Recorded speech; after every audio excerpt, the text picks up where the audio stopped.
I was in the Army for 2 years. I was drafted in 1966.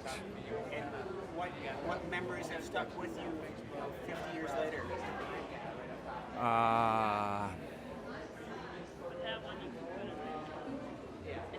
I was in Vietnam as a support troop, and my job was to deliver mail. So the mail tried to get through every day. So I ended up working at a place called the 90th Replacement Center, where a lot of soldiers came in, and then from there they got transferred to different places. And my job was to make sure the mail followed each soldier. So I thought I would go in as a combat soldier, and I ended up being a mailman. It was a little odd, but that's what happened. I saw Bob Hope on Christmas Day, which was kind of the classic quintessential Vietnam experience. Vietnam is kind of I put it kind of in the way background. I think the odd part about it was it made me see a war up close, and I ended up kind of getting very disillusioned with war and soldiers and the army and American policy and the government. I was a little more idealistic before I went in, and when by the time I got out, I was pretty disillusioned with the U.S. government and the U.S. Army and the generals, and they were making a lot of mistakes. So I've stayed away from Vietnam, from the VFW, from all that, just because I wanted to kind of put it in the background. So I'm actually surprised I'm here talking to you. But I did just recently kind of write a little memoir of my life in the Army. And, I guess there were bright moments. When I got out of Vietnam, I had 8 months or 9 months left to serve, and I got stationed in San Francisco in 1968, which was way more important to me than Vietnam. And so I kind of got there in that tale of the Summer of Love, and that was huge, a big part of my life. And it made Vietnam a very small part. So I'm not necessarily the average soldier. I was kind of a support troop and kind of got disillusioned. And I'm always surprised when I see soldiers with baseball hats on that says Vietnam on it, because it's not something that I'm proud of. It was a very interesting time to be in San Francisco. I got turned on to music, and I got turned on to art, and it was just like exciting and dynamic, and it was like open, where Vietnam was kind of closed and a bit more tried to protect myself. In Haight-Ashbury, I was stationed at Presidio, which is a very beautiful base in San Francisco. Joan Baez would come, Jesse Colin Young would come to the opening of the base every Sunday night and sing for free, put a concert on. And boy, that was very expansive.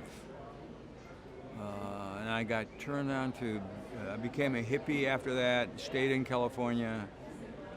It made Minneapolis seem pretty small potatoes after a while. So I really loved San Francisco at that time. And being a little bit older and a Vietnam vet,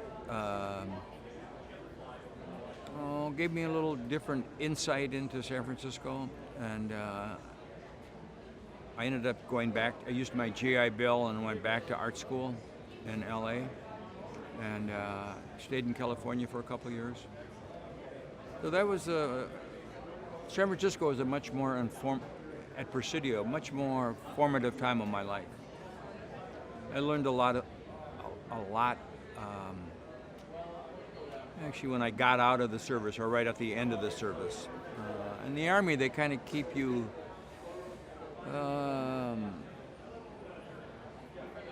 I don't know. It was a little different time for me. Maybe I was too young to be in the service. I don't know.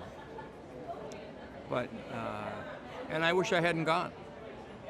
I kind of feel the heroes of the service were the guys that didn't go in, refused the draft, and changed the whole draft system, and now it's a professional army. And I think it was because of the protesters. So I have a lot of. Because I remember I could have not gone in or gone in.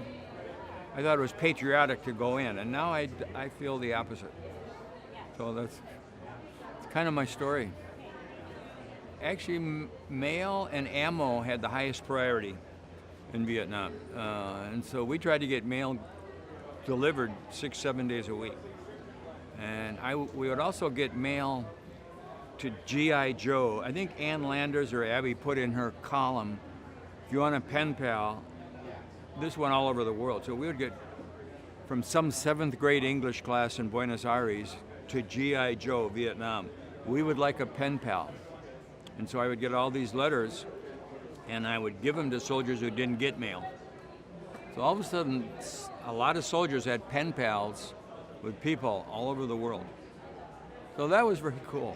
That was a very cool part of the being a mailman. And the other part that was kind of cool was Playboy sent us 500 issues, and we would just free magazines. So we would hand them out to guys who didn't get mail. But there were a lot of people that wanted a pen pal from all over the world to a GI. And so GIs were, now media is very different. But at that time, mail was a pretty crucial part of morale. And I actually, to this day, I still send letters. I still think the post office is a pretty cool place. So I have an affinity for mail. I don't keep in touch with anybody from the service. I mean, when I got out of San Francisco and Presidio, I kind of left the Army behind. And that was, very anti-war protest at that time. And San Francisco was kind of a hotbed for it. And that was a very confusing time. So, I'm not glad I served. I wish I would have avoided it. It was kind of I used the GI Bill. You go to the VA, so there are some benefits. But I'm one of those conflicted Army vets.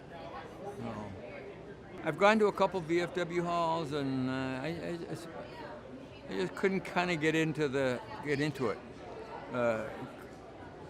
I relate to the hippies more. The long hairs, that was I had more brotherhood with that than my fellow soldiers.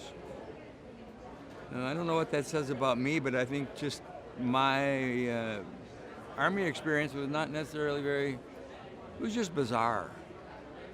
I'm looking forward to the David Byrne series, because I hope he captures some of the bizarreness of it all. It was not World War II, it wasn't Korea where there was kind of one thought process. Vietnam was a kind of a multi-approach to the whole war, and so I hope he captures some of that.